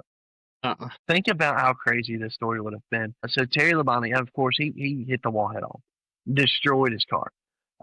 As Dale was coming by, he had that Kellogg's 5 car in reverse. And when he went to mash the gas to drive it into the side of Dale's, he was going to take Dale out on that lap. As he went to mash the gas, the car quit on him. And so we never got that altercation. That would have been absolutely legendary. I imagine both of them would have been crawling out of their cars fighting. And that would have been absolutely legendary, a moment for the sport to look back, on in history. It was already legendary, but can you imagine if Terry Labonte would have been able to get that car in reverse? But I've always thought, of all the what ifs in NASCAR, a lot of them are, what if this guy would have won? What if this guy would have finished this position and won the championship or whatever? But in this one, it's what if his car just wouldn't have quit when they put it in reverse? That would have been really, really, really interesting to see. Pretty cool. But anyways, but yeah, that's what I got. It's an exciting thing, and I think that when people get frustrated about boring races at Bristol, it's not a matter of frustration with the track. I think they just wish that the car that ran on the track would put some respect on its name, if that makes sense. Like, really want to see the track done justice because, it's hard to beat. It's hard to beat that atmosphere at Bristol Motor Speedway. Yep. From my aspect, I just kind of talk about the track specs and the background. Obviously, we're headed to the last great Coliseum, Bristol Motor Speedway. Iconic. It is a little over a half mile at 0.533 miles, concrete oval. The banking is some of the steepest that we see in NASCAR, with 24 to 28 degrees in the turns, and then 6 to 10 degrees of banking on the straights. It's been all concrete since 1992. Once held around 160,000 fans. Current seating is closer to around 145,000. Still one of the largest in motorsports, but it is close quarters, high speeds, and plenty of contact. It's a bull ring where tempers flare, legends are made. This track has hosted dirt and concrete. As Kent said, Bristol is versatile and they're creative, holding baseball and football, and bring WrestleMania to Bristol while we're at it. But sort of kind of the trends that we're looking at going into this weekend, obviously we mentioned that all of the series are racing this weekend, but especially this is the first race of the Xfinity playoffs. The Xfinity round of 12 is the first race. And then you have the Truck Series. This is their second race of their playoffs, so which will be interesting. And then, of course, this is a cutoff race for the Cup Series, where the field will be the playoff field will be trimmed from 16 to 12 drivers. So the stakes are high going into this weekend. Guys that are historically good here, we've mentioned this before. Larson, Hamlin are both really good here. This is a track where those are really the two big favorites. Kyle Busch has history there. Can't ever rule him out. You'd love to see him get a win to kind of break that losing streak he's been having. Kyle Larson is a clear favorite coming into this weekend. Back in April, he led both the Cup and the Xfinity races and led 411 of the 500 laps in the Cup Series race. So he has won 3 of the last 6 Bristol races. So in his history, and he's had 18 starts, 3 wins, almost 2,000 laps led with an average finish of 10. So those are kind of the storylines we're looking at coming into Bristol this weekend. It'll be interesting to see how things shake out with Xfinity having their first race, Cup having their cutoff, and then the Truck moving into their second race. But another interesting aspect of the race is where I will hand it over to Blake, because here we got some tire news coming into Bristol this weekend. We do. Whether it'll make a difference or not, we will see on Saturday night. But yeah, so for the Cup, they announced about a week ago that they were going to bring a really soft right side tire to Bristol, and I tell you, the tires have been so up and down lately with the last couple years here at this track. So we remember back in spring of 2024, the tires just corded the whole race, and it really went into tire management. A lot of your old school fans loved it. Some of your more new school fans weren't too fond of it, and they brought that same tire to the fall race last year, and the race was god awful. I mean, it was terrible. So, and this year, back in the spring, it looks like that the tires are going to cord again in practice. They can't run 30, 40 laps hardly without just cording them to death. And then for the race, it's like 5 degrees warmer, and the fall off is 0. So I say all that to say it seems like with this tire, the common denominator on the cording of the tires this spring and last spring was cooler temperatures. And what we're going to have on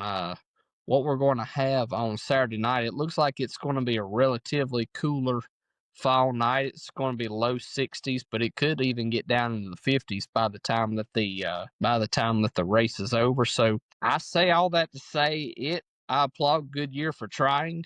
It seems with concrete and temperature and the tire, it's like a floating puzzle, and they're just trying to put the right pieces in the right places. And I don't know if it's how the car puts. I don't know. It's been tough. Nobody in the industry's really been able to figure it out, but it provides a storyline, so I guess that's good for folks like us. But when you look at the race, you're going to have 9 sets that are available for the Cup race on Saturday night, 1 qualifying and 1 practice. Doesn't look like there's rain in the forecast, but this is a track that is eligible for wet weather tires. If that does end up being a thing, they will have 4 wet weather sets. For the Xfinity race on Friday night, they will have 3 sets for the race, new sets for the race, 1 for qualifying and 1 for practice. If weather were to be an issue, it doesn't look like it's going to be all weekend, but the Xfinity cars would have 3 sets of the wet weathers.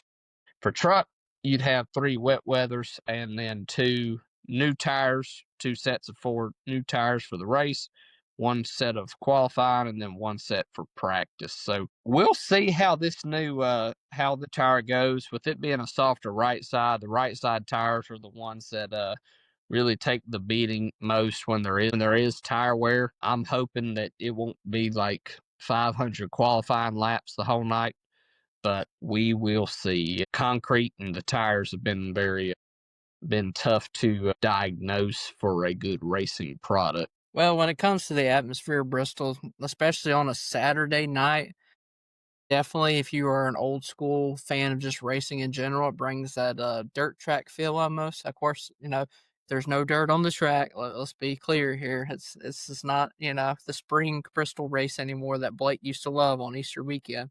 It's the old track, no dirt, but there is that old school dirt feel with drivers and aggression being a cutoff race. There is very much, you might see some bare knuckle brawling depending on what is happening in the race. You'll see drama unfold. I mean, you think of the last cutoff race that was a short track. We think of the Christopher Bell wall ride, William Byron getting in thanks to the Chevy blockade of 4 drivers.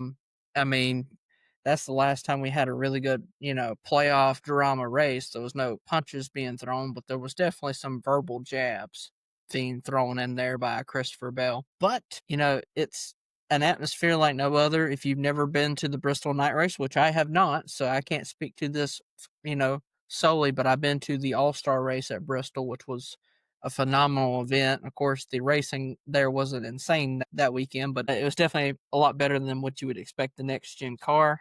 But to caveat that, to say that we've seen some phenomenal racing at Martinsville in the fall with this next gen car. We've seen phenomenal racing at North Wilkesboro earlier in the year, which is classified as a short track. It may end up being one of those races where you have it sold out and there's people cheering.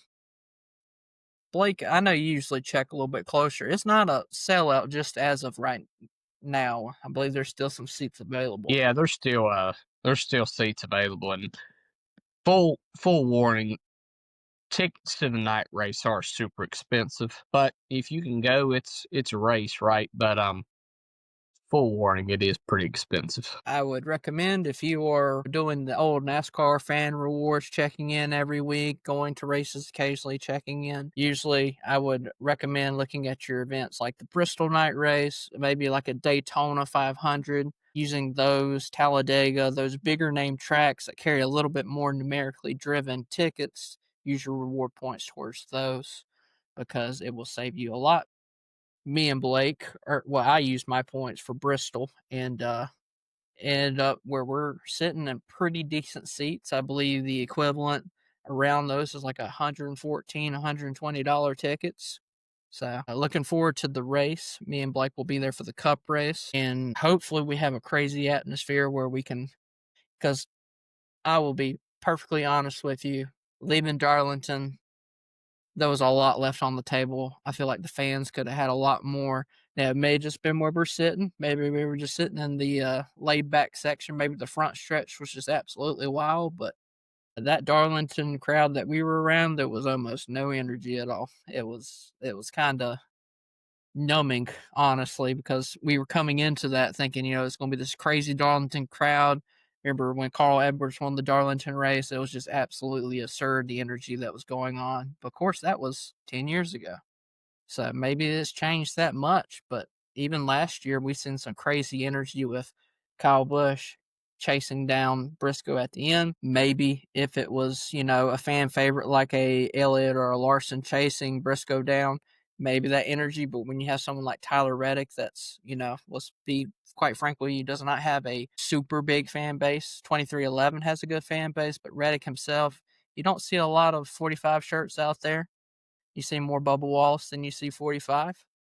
But, change the driver around there, maybe there'll be more energy. But to me, it just felt flat. So I'm hoping the Bristol night race will make up for it, because I know sure as heck I ain't going to see the energy at the Roval this year if I go to that race. That race has almost no energy, it seems like. Which, conclusive, the reason why there is just the racing's been not the best road course racing on the circuit. Looking forward to being at that race. It'll be the first time I've ever attended the night race there. So hoping that the racing's good. Now we will move on to our spicy takes. Of course, Kent's last week is a longer take. He thinks that Zilich is going to just put hand to tail end and just, honestly pull up Kyle Busch season, for being honest with you. in the Xfinity Series. Austin, did you get yours? Thou is muted, my friend. I think mine was tires would play a factor. Which kind of did, kind of didn't. I mean, it depends on what stage of the race. Might get you a half C there. Mine was Gateway. We get like a 93% on the good. Heck no. Not even close. I believe it's like 58%. It's what 58.8% is what I've seen. So I think Blake missed it the most this week. So we will put him on the hot seat, so to speak, and we will hear his spicy take for the Bristol night race. I will say this: a non-playoff driver wins. Interesting. Do you have a pick of that non-playoff driver that comes to mind? It's either going to be Busher or a legacy car. So that would be Eric Jones and John Hunter Nemechek for you people that are not following NASCAR super closely, which I wouldn't think any of our fans would be, because, I mean, why would they listen to us ramble about NASCAR for 2 hours? All right, Kent. Well, I'll wait. You tell what, I'll leave Kent for last because his is still ongoing, and right now he's looking at a pretty good projection here. Austin, buddy, what do you think in regards to either the truck, Xfinity, whatever you want to, of course. What do you think your spicy take for the week will be? I'm going to go with it'll be a fight. Okay. Sometime this weekend. There'll be a fight. Okay. So that's playing odds. You got to choose a fight. Is it going to be truck, Xfinity, or Cup? I feel like it's pretty easy to choose this because given that it's the cutoff race for Cup, but I'll do Cup. I'll say we'll have a fight at the end of the Cup race. okay. Some sort of shoving will go on. I'm not saying we'll have a straight up Donnybrook, but yeah, that's what I think I'll go with. I'm trying to think here. Okay, I'm gonna make it pretty absurd this week. I'm gonna say that Bristol Motor Speedway this week, the night race, will have 21 cautions, breaking the caution record for Bristol Motor Speedway. I think it's gonna be an absolute junk fest. There's going to be playoff contenders involved with these wrecks, and you might see someone like a SVG just be able to point their way in based upon these wrecks. Oy caliente. Whoa, is Danica Patrick and Catherine Legg racing this weekend or something? Goodness. Oh, my goodness. Yeah, it's happened 3 times for 20 cautions, 89, 97, and 2003. So, I mean, it's very possible that this could happen. You're saying we're due? I think we're due for at least a caution fest.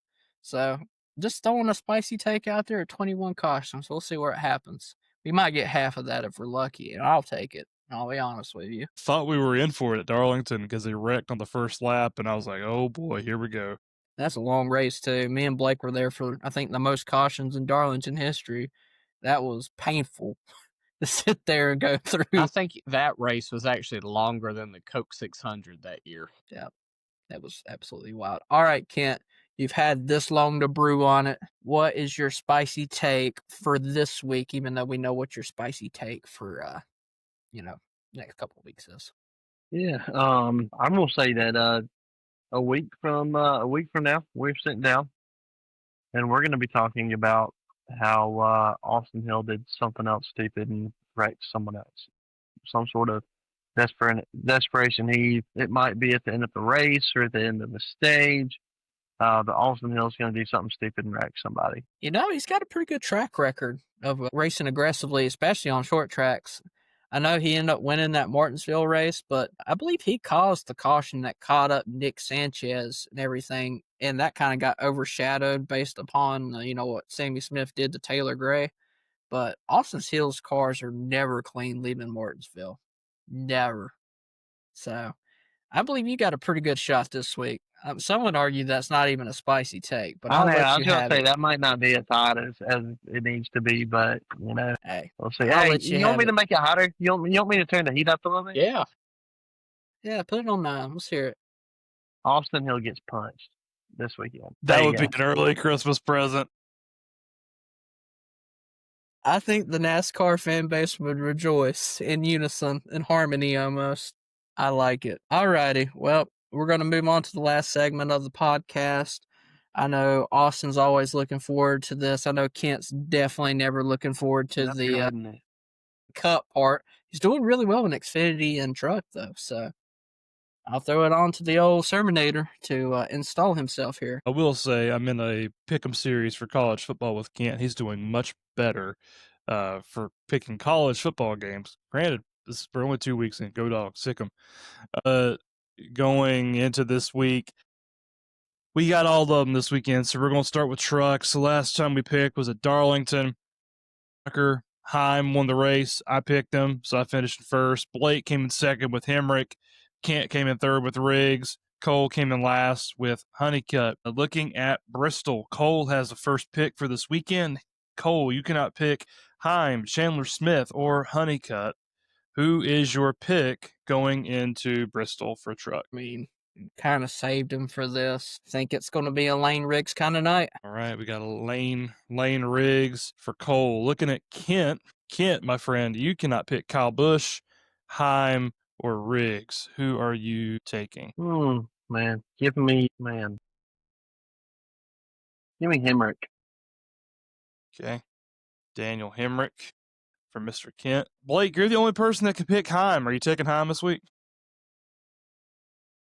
Give me Chandler Smith. Oh, leaving Heim on the board. All right. And me, I am taking the best available left here. I was looking at either Matt Crafton or Grant Enfinger, but since Enfinger's fourth in points, give me Grant Enfinger going into Bristol this weekend. Looking at our points, obviously our championship predictions, all of them are in and have hit, but Kent is tied with Blake in first with 50. I'm in third with 49, and Cole is rounding off the bottom with 41 points. And I did want to mention that this Pick'em series is brought to you by Glowing Glove.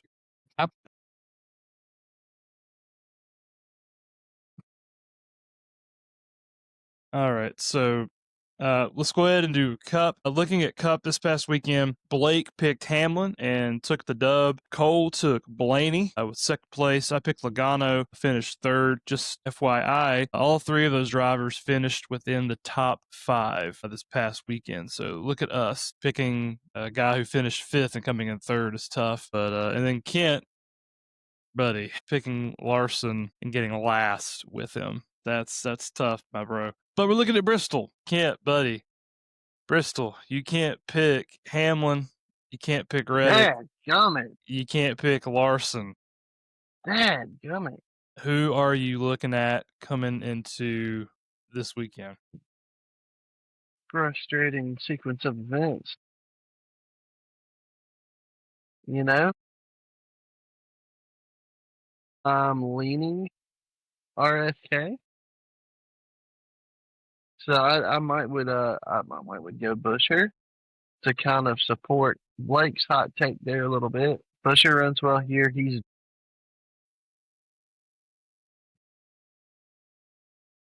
Man, I don't know.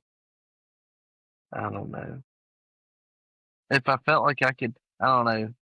I might would go Chase Elliott because I feel like he's going to be a dependable top 10 kind of guy, and then you just don't know where it's going to put you as things shake out with where y'all's picks finish. Do I have Briscoe available? I do. That might be where I end up landing is someone like Briscoe. He's been on fire.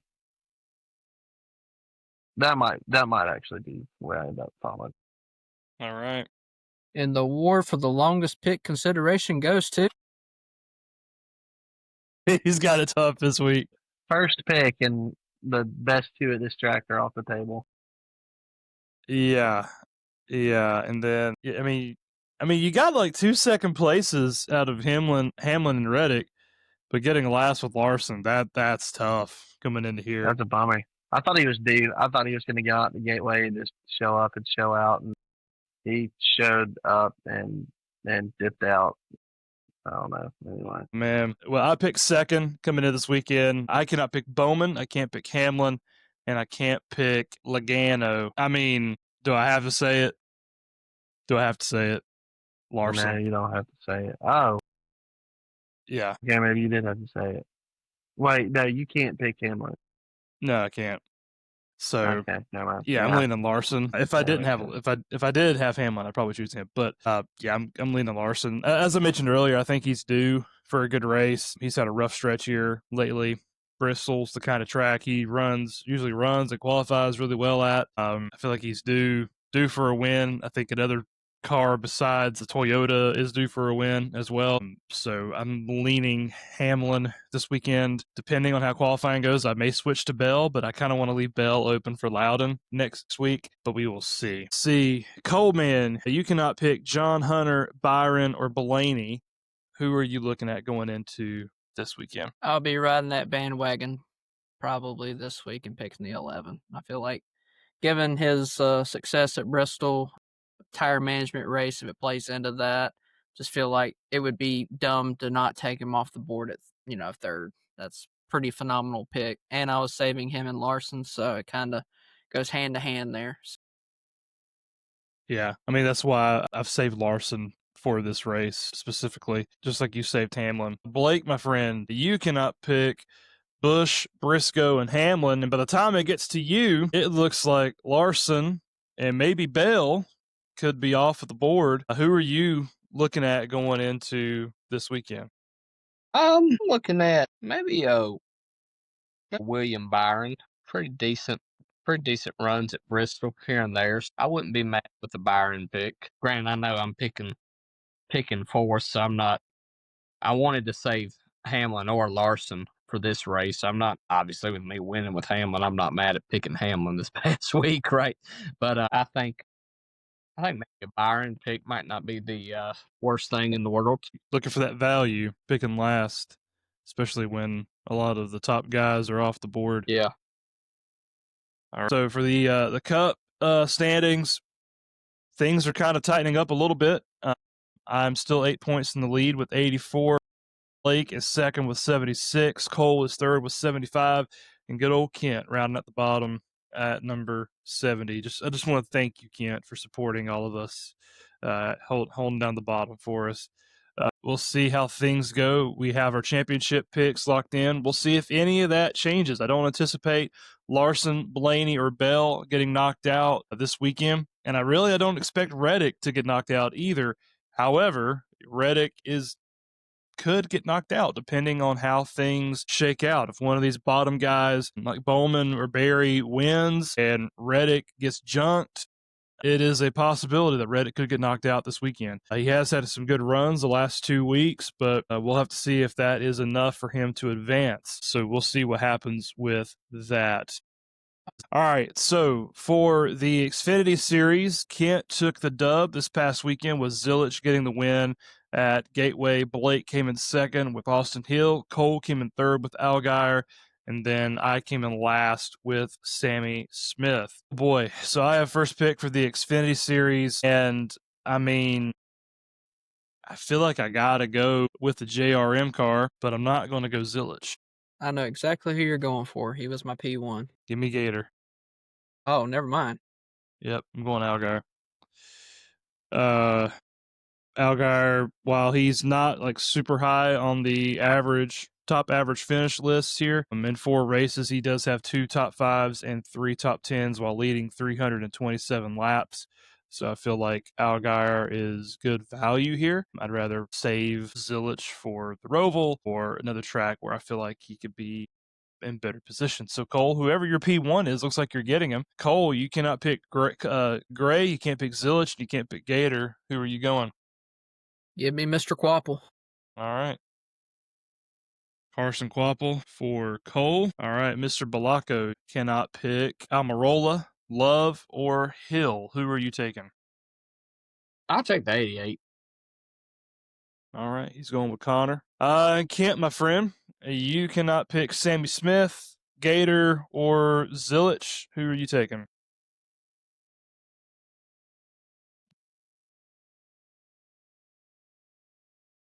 Give me Almirola. Taking Almirola. All right. Dang. Left Love and Jones both on the board this week. All right. So, looking at the standings, Blake is in the lead here. This is our tightest one, by the way. Blake is in the lead here with 62 points. Kent is second with 60, and then Cole and I are tied with 59 at the bottom. So all of us are within striking distance.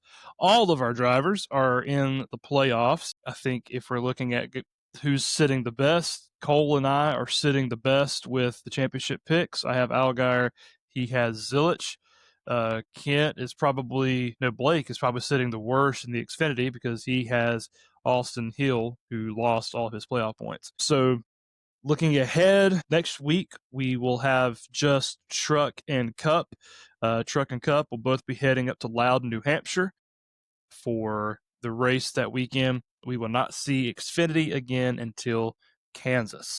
So looking forward to New Hampshire. That's one of my favorite tracks on the circuit. I think it's really unique, and I hope the New Hampshire, which usually shows up, hopefully the New Hampshire crowd shows up for the playoff race next weekend. But that is all we have for the Pick'em series, brought to you by Glowing Glove. Alrighty. Well, enjoy the Saturday Night Lights of racing and not football. Don't watch that football mess. Just watch that racing stuff. And yeah, we will see you guys next week. Adios.